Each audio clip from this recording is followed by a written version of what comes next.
우리 헌법은 우리가 현재 실효적으로 지배하고 있지 않은 북한 지역을 우리 대한민국의 영토로 규정하고 있고, 따라서 북한 지역에 사는 우리 북한 주민을 우리 국민으로 인정하고 있습니다. 그렇기 때문에 우리가 실효적으로 지배하지 않고 있는 그 지역에 대해서 우리가 어떻게 다루고 또 앞으로 어떻게 할 것인지를 연구하고 정책을 수립하는 데가 이제 통일부라고 할 수 있습니다. 우리가 그걸 이제 미래의 통일이라는 개념으로 보고 있지만, 현재 우리가 북한 문제, 북한의 주민 문제 이런 것을 현재 다루는 것도 통일부의 중요한 일이고, 미래의 통일만 다루는 것이 아니라는 그런 점을 잘 좀 주지해 주시기를 당부드립니다.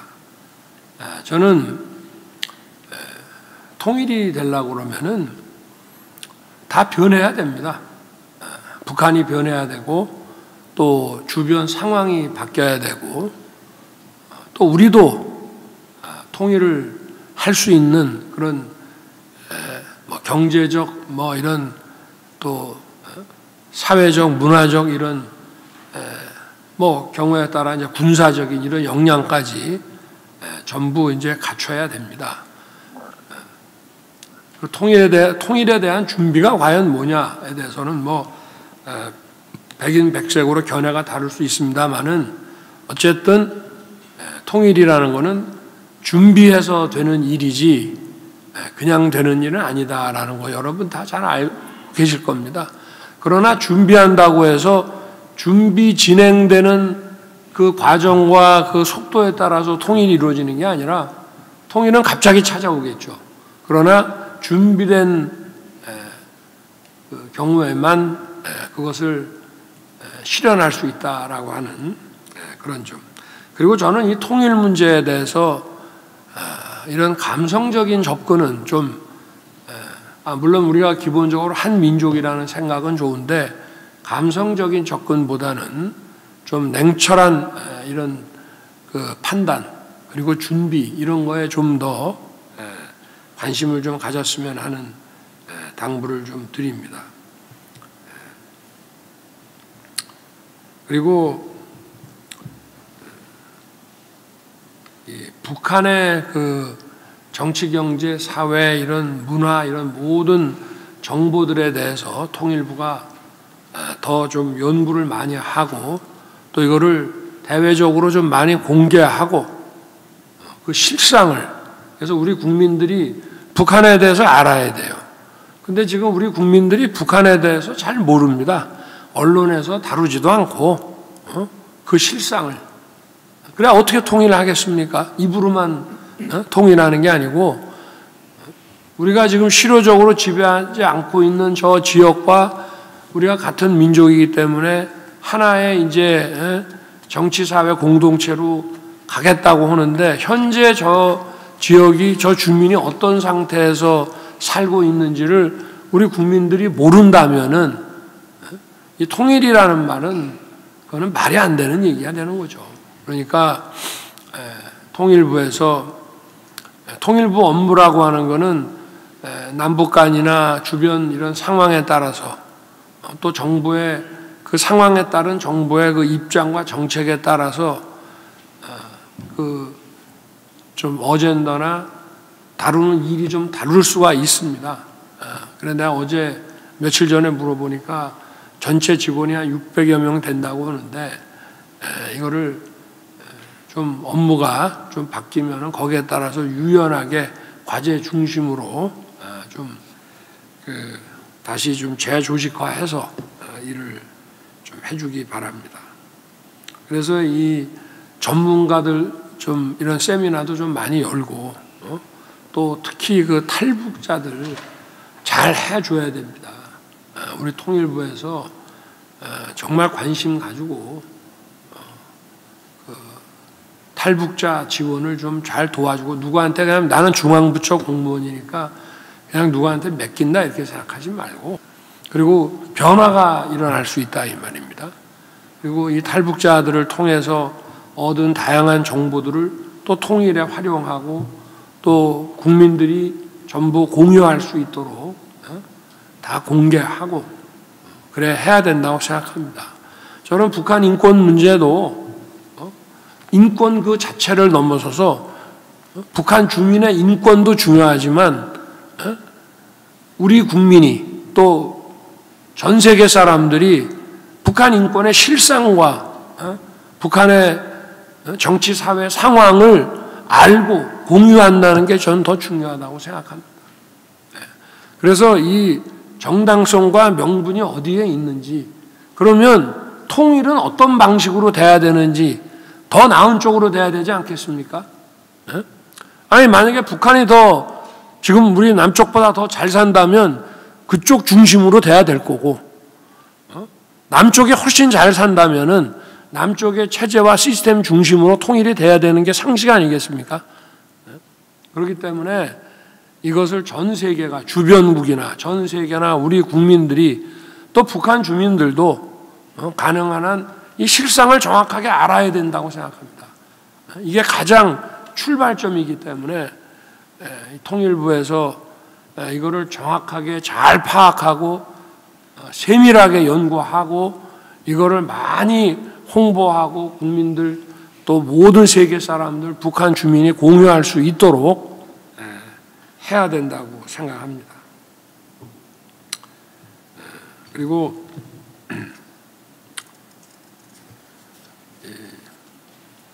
바로 이어서 보훈처에 대해서 좀 얘기를 하겠습니다. 보상, 우리가 보훈이라고 하면은 국방과 동전의 양면이라고 이제 얘기를 합니다. 이제 미국 같은 데가 아마 주로 군인들 위주로 이 보훈 업무가 이루어지기 때문에, 그러나 그래서 우리가 이 보훈도 정의를 좀 잘 내려야 됩니다. 이게 국방의 그 동전의 양면으로 볼 거냐? 저는 이제 그것뿐만이 아니라 우리 국민을 지켜준 사람들, 그러니까 적의 침략이라든지 또는 우리 국가의 안보를 위해서 헌신한 사람, 그 다음에 우리의 안전을 위해서 범죄로부터 치안이라든지 또는 재난이라든지 이런 데서 우리의 안전을 지켜준 사람들, 그게 우선 아니겠습니까? 근데 대부분 이제 제복 입은 공직자들이 이런 일들을 많이 하기 때문에, 근데 이제 중요한 거는 교육이고 문화가 더 중요하다고 저는 생각합니다. 희생당하신 분들과 그 가족이 이게 나라에서 최고의 그 어떤 의료 지원과 또 물질적인 보상과 이런 거 다 중요합니다. 그러나 이 보훈을 그냥 정부가 재정으로만 하는 게 보훈이 아니고 우리 국민이 다 보훈을 해야 됩니다. 그러려고 그러면은 이런 문화가 확산이 돼야 되고, 보훈처가 해야 될 가장 중요한 일은 이 국가의 안보와 우리 국민들의 안전을 위해서 희생하고 헌신한 그런 분들과 그 가족들이 제대로 존중받고 할 수 있는 이런 문화를 확산시키는 게 제일 중요합니다. 그래서 인정을 받아야 되는, 그거는 돈으로 계산할 수 없는 가치입니다. 아니 집안에 예를 들어서 우리 조선시대 때 집안에서 정승 판서가 나왔다 그러면 대대로 얼마나 그거를 자부심을 가지고 또 자기 가문의 이런 자부심이 깎이지 않도록 노력도 하고 이렇게 하지 않습니까? 남들도 그 집안 함부로 안 보고. 그런 것처럼 나라를 위해서 국가 안보와 국민의 안전을 위해서 희생하고 헌신한 분들에 대해서 국민들이 존중하고 그 집안에 대해서 아주 우러러보고 예우하는 이런 문화를 만드는 게 저는 제일 중요하다고 생각하고, 만약에 그렇게 된다면은 그분들을 위해서 세금을 더 많이 쓰는 것에 대해 국민들이 크게 반대하지 않을 거라고 저는 생각합니다. 그래서 물질적인 재정적인 보상에 앞서서 해야 될 것이 바로 이분들과 이분들의 그 가문에 대해서 국민들이 존경할 수 있는 문화를 확산시켜야 되고 그것이 물질적 보상을 하는데 어떤 기반도 될 수 있는 거라고 그 점을 좀 더 강조해 줬으면 좋겠습니다. 뭐 여러 가지 다양한 이제 보상 체계는 그거는 보훈처에서 잘 알아서 하시고 그리고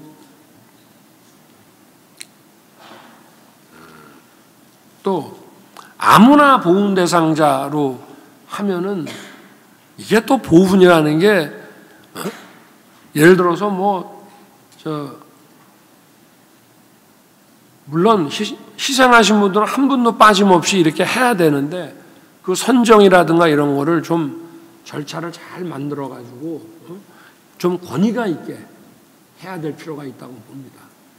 물론 그 본인 보고 다 입증하라 이런 얘기는 아니고 어차피 기록이 다 있는 것이고 하니까 그거는 좀 공적인 이런 좀 엄정한 절차를 거쳐서 그래서 보훈이 대상자라고 하는 것에 어떤 국가가 좀 권위를 부여할 필요가 있습니다.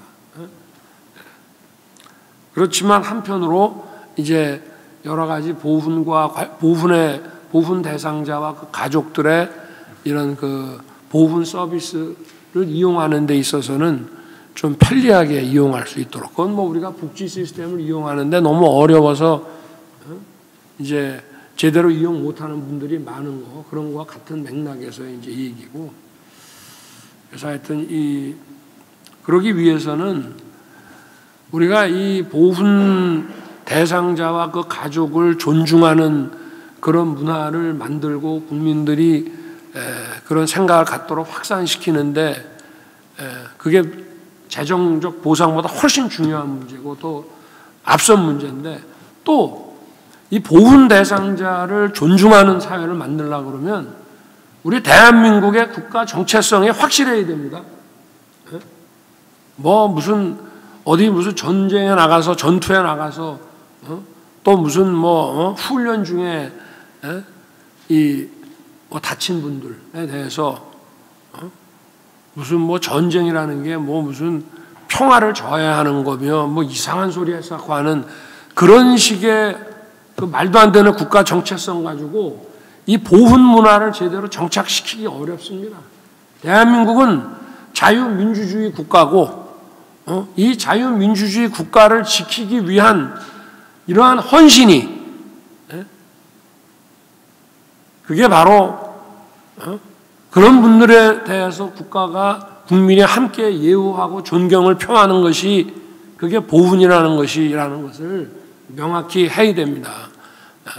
이 통일부와 이 보훈처는 그런 면에서 이 국가 정체성이라고 하는 것, 이거를 그리고 이걸 통해서 그것이 우리 사회, 우리 국가를 지속 가능하게 만들어주는 아주 본질적인 거라는 것에 대해서 좀 어떤 명확한 그런 철학을 모든 그 공무원들이 다 가지고 일을 해야만 그게 자기들이 말하는 거와 자기들의 그 정책과 이것이 모순되지 않는다 하는 점을 좀 강조하고 싶습니다.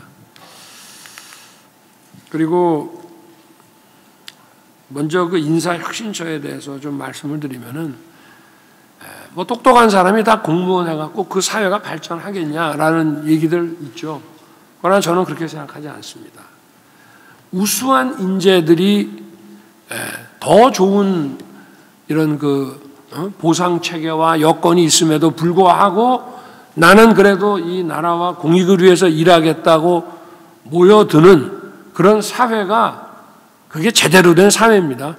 월급 더 준다고 다 어디 딴 데로 안 빠져나가고 그 사회 최고로 교육받은 인재들이 그래도 나는 공익을 위해서 일하겠다고 오는 그 사회가 바로 된 사회입니다. 제가 통일부와 보훈처 얘기할 때도 말씀을 드렸지만 그게 바로 지속 가능한 국가고 그게 나라의 정체성이 확실하게 순대입니다. 인사혁신처가 공무원이라고 하는 것을 무조건 많이 뽑는다고 되는 것이 아니라 우수한 사람을 선발할 수 있도록 해야 되고 그리고 가급적이면은 이 공직사회라고 하는 거는 소수 정예 시스템이 맞습니다. 그러니까 공무원들에 대해서도 꾸준히 재교육을 시키고 이렇게 해서 자기가 맡은 업무에 대한 전문성을 좀 잃어버리지 않도록 그렇게 해야 되고, 그리고 이 전문성을 갖게 하기 위해서는 이 공직 인사가 좀 유연해야 됩니다. 이게 거의 무슨 뭐 철밥통이라는 이런 인식, 공무원이라고 하는 게 안정되게 정년까지 먹고 살 수 있기 때문에 안정 때문에 공직을 택한다. 저는 그런 공무원 별로 환영하고 싶지 않습니다. 내가 월급을 더 많이 주는 데가 있어도 나 정도 내가 경력과 이런 능력을 쌓으면은 월급을 더 주는 데가 있어도 그래도 나는 공직을 하는 것이 더 명예롭다.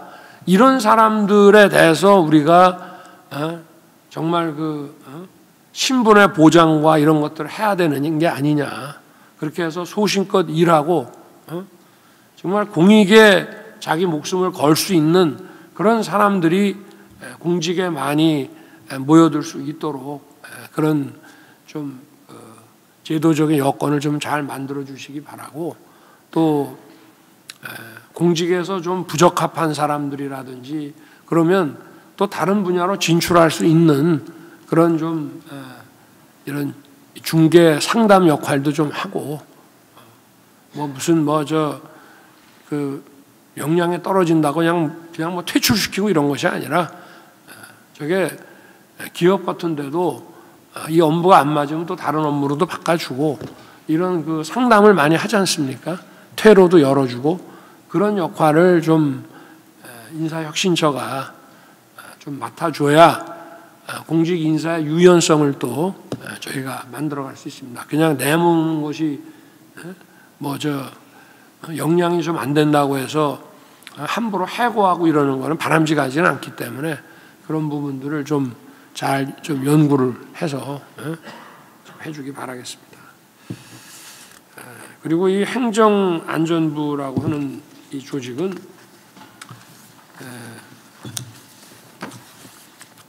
중앙부처의 각 부처들끼리의 사이, 그 다음에 중앙부처와 지방정부를 연결하는 허브가 되는 데가 바로 행정안전부입니다.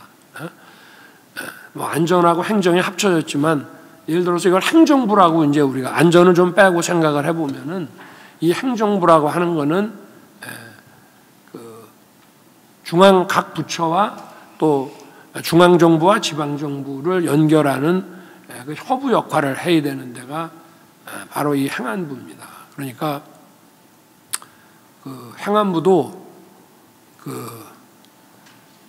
자기 부처의 정체성을 정확히 알아야 됩니다. 그냥 옛날부터 해오던 일이니까 그냥 한다 이게 아니고 정부 각 부처가 원활하게, 왜 행안부에 과거에는 이제 인사 조직을 다 줬잖아요, 그죠? 지금은 이제 인사는 인사혁신처에서 빼고 이제 조직국만 지금 남아 있는데 왜 행안부에 정부 부처 전체에 대한 이런 조직 업무를 부여했겠습니까? 그러니까 마치 기재부가 정부 모든 부처의 예산이라는 측면에서의 허브 역할을 하듯이 이런 정부 각 부처에 대한 인력 진단이라든가, 그러니까 이건 뭐냐면 기재부가 예산, 행안부가 조직이라고 그러면은 두 개 부처는 돈과 인력에 있어서 정부가 가장 효율적인, 가성비가 가장 높은 정부를 만들어내야 된다는 그 역할이 있는 겁니다. 지금 또 정부가 가장 소위 행정 서비스 면에서 최고의 가치를 창출할 수 있어야 되고, 과거의 디지털 정부라고 하는 것은 행정을 더 편리하게, 행정 편의 측면이고, 우리가 이제 추구하는 소위 디지털 플랫폼 정부라고 하는 것은 이런 각종 서비스를 더 많이 만들어내서 과거에 정부에서 하던 일이 한 10가지다. 어느 부처가 한 일이 10가지다. 그러면 그거는 고정적인 행정 서비스인데 이 플랫폼에 다 올라타가지고 양방향으로 소통을 하게 함으로써 창출될 수 있는 행정 서비스의 가치가 100가지, 1000가지가 될 수 있게 만들어내는 것입니다. 그래서 우리 각 부처의 공무원들이 도대체 디지털 플랫폼 정보라고 하는 게 뭔지 좀 제대로 알 수 있게 그렇게 좀 이런 교육 내지는 그런 그 홍보 이런 것들을 좀 잘 해주기를 좀 바라겠습니다. 그리고 이제 안전 문제인데요. 이거는 저는 뭐 행안부에서 아까 시스템 그 구축 뭐 그것도 일부만 이제 뭐 요약을 해서 냈기 때문에 그거 가지고는 국가 안전 시스템이 구체적으로 어떻게 개편되는지 오늘은 뭐 요약 보고한 거 아니겠습니까? 근데 이제 중요한 게 그 정보 전달 체계가 확실하게 잡혀 있어야 돼요. 신속한 정보 전달이. 뭐가 위험하다 그러면은 그걸 관리하는 쪽으로 정보가 다 가야 되고 또 위험에 노출될 우려가 있는 사람한테 그 정보가 다 가야 돼요. 그리고 우리가 이제 뭐 재난 방송이라 그래가지고 이제 그 공영 방송에서 그 재난 방송을 하지 않습니까? 그런 것도 전체 국민들에게 정보를 알려주기 위한 건데 재난 대응이라고 하는 거는 예방과 그 사후 조치 이 모든 게 하여튼 신속한 그 정보 전달 시스템이 돼 있어야 된다는 거. 그래서 뭐 예를 들면 어디서 무슨 문제가 생겼는데 바로 위로 보고하고 위로 보고하고 위로 보고하다 보면은 단선적인 보고 체계는 속도가 느리고 중간에 어떤 사람이 잠시 밥 먹으러 나가면 돌아올 때까지 1시간이 빕니다. 그래서 이게 복선 보고 체계로 가야 되는 것처럼 이런 문제는 그 일반 업무 결제 받듯이 이렇게 뭐 계장이 또 누구한테 가고 과장한테 가고 과장이 국장이나 부장한테 가고 이런 식의 일반 업무 보고 체계하고는 다른 그런 보고 체계를 갖춰야 될 뿐 아니라 하여튼 이 위험을 다루고 또 위험에 노출된 사람들에게 정보가 빨리 전달되게 하는 게 제일 중요합니다. 예를 들면 지난번에 그 서울에서 왜 국지적인 이런 그 홍수를 해가지고 신림동에서 또 안타깝게 이런 인명사고가 발생하고 했는데 그분들이 이제 몰랐잖아요. 비가 이렇게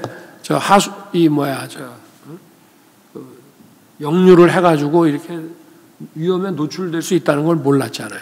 그러니까 이제 그런 거를 빨리 잘 모니터 해가지고 지방자치단체 지방정부 중에 가장 주민들하고 가까이 있는 주민센터나 이런 데 가야 되고 그리고 그것이 또 주민들하고 함께 또 공유가 돼야 돼요.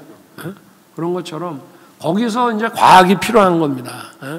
정보를 또 파악을 해가지고 전달을 해야 될 거 아니겠습니까? 그러니까 그 과학을 기반으로 한 뭐 여러 가지가 있겠죠. 어떤 기후라든지 뭐 이런 거와 관련된 거는 기상청의 예측 이런 예보 시스템 같은 것도 이제 과학이고 그렇지만 좀 종합적으로 일반적으로 얘기하면은 하여튼 이 정보 전달이 정확해야만 되는 것이 그게 재난 대응에서 가장 중요한 거다 하는 것이고 그렇기 때문에 거기에 과학적 기반이 필요하다는 것이고요. 그걸 잘 확충해야 되고 그 다음에 이 재난에 대한 대응에서 제일 중요한 거는 위험에 노출된 사람을 그 위험 지역에서 빨리 옮기는 겁니다. 안전 지역으로. 홍수 때도 마찬가지고 지난번에 이제 이태원 그 참사의 경우에도 아주 사람이 밀집해갖고 정말 죽겠다는 식의 112가 막 들어오고 했는데 이 사람들을 안전하게 다루려고 그러면은 제일 중요한 거는 도로를 차단해서 좀 더 나오게 만드는 거예요. 홍수나 이런 게 있으면은 빨리 사람들을 안전한 지역으로 옮겨야 되고 또 안전하지 않은 지역으로 가는 거를 차단시켜야 됩니다. 화재가 나면 안에서 소방대원들이 가서 데리고 나오는 게 바로 그런 원리고요. 그리고 어디 화재가 나면 그 주변에 진입하지 못하게 막는 거거든요. 그러니까 너무 상식적인 얘기지만 아주 중요한 일반적인 얘기입니다. 위험 지역에서 빼내고 또 위험 지역으로 가지 못하게, 이를테면 홍수가 나서 도로가 말이지 침수가 되고 하면은 바로 저 앞에가 우리 집인데 그냥 갑시다 해도 경찰에서 돌아가십시오. 여기는 못 갑니다. 라고 막아줘야 되는 거거든. 거기 차 타고 그냥 들어가다가 휩쓸려 간다 이 말이에요. 그러니까 그런 기본적인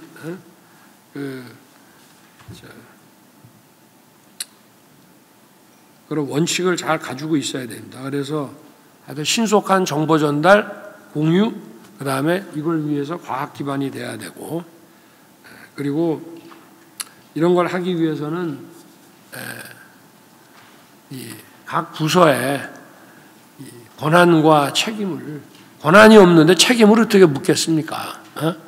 길 가는 행인한테 책임을 물을 수 없듯이 이 사람한테 무슨 권한과 뭐 의무가 있어야만 책임을 물을 수 있지 않겠어요? 그래서 이 재난을 예방하고 대비하는 데 있어서 이런 권한의 소재를 뭐 복수로 가져도 상관이 없는 거죠. 어떤 협업을 어떻게 해야 되는지 그런 권한과 책임을 명확히 하는 좀 이 법제 정비가 좀 필요하고, 그리고 또 중요한 게 하나 있어요. 이런 거 다 돼도 훈련을 안 하면 소용이 없습니다. 이게 군하고 똑같아요.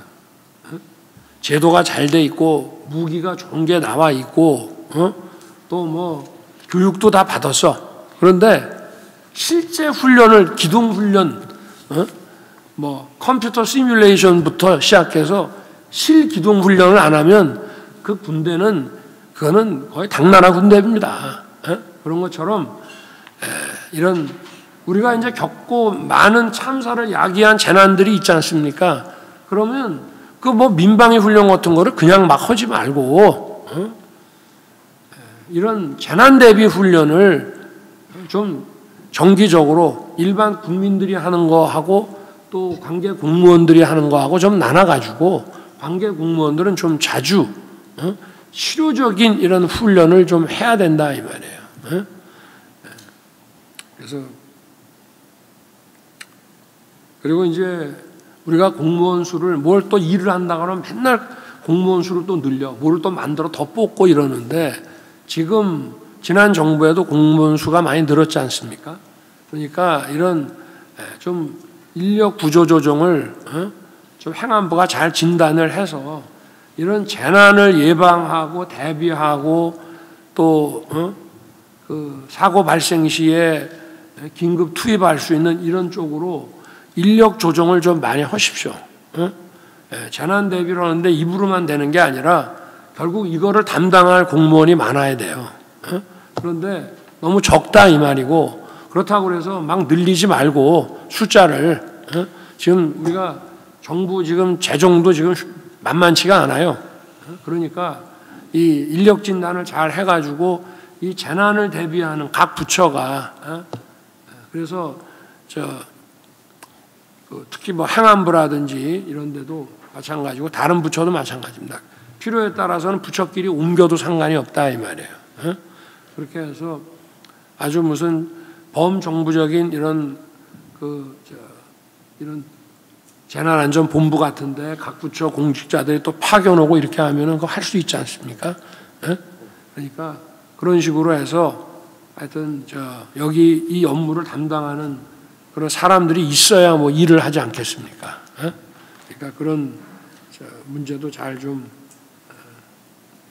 그리고 참 지난번에 이런 각종 재난들 막 발생을 해갖고 저도 용산 위기관리센터에 앉아가지고 이 막 상황들, 현장 상황들을 보는데 이 CCTV가 이게 뭐 옛날 거가 되나 그런지 현장이 잘 보이지를 않아. 이런 것도 좀 한번 좀 전면 좀 개편하고, 아까 굉장히 좋은 얘기를 하셨던데, 이 안전관리, 소위 안전산업을 육성하겠다. 그거 굉장히 좋은 얘기입니다. 공무원만 다 할 수 있는 일이 아니고 정부 정책을 추진해 나가는데 할 수 있는 거는 산업화, 시장화, 기업의 관여를 시키라 이 말이에요. 그렇게 해야 더 효과적으로 정부가 추진해 나갈 수 있고, 그거 자체가 시장이 돼서 예산을 그냥 쓰기만 하는 것이 아니라 거기서 GDP가 또 산출이 돼. 우리가 왜 복지에 있어서도 보편 복지를 서비스 복지로 해서 소위 기업들이 거기서 소득 창출을 할 수 있게 만들면은 성장과 복지가 선순환한다 그러잖아요. 그러면 이런 안전관리 분야도 이것을 기업들이 와서 시장화하고 산업화를 시키면은 정부는 거기에서 예산을 또 쓰지만 그만큼의 새로운 GDP가 창출이 돼가지고 경제적 가치 창출이 된다 이 말이에요. 비용만 나가는 개념이 아니고. 그러니까 그리고 또 이런 부분들을 수출도 할 수 있잖아.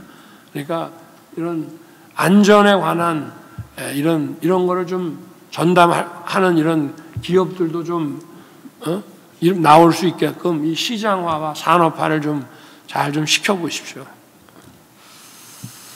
하여튼 뭐 방향이나 이런 거는 다들 잘 잡으셨고,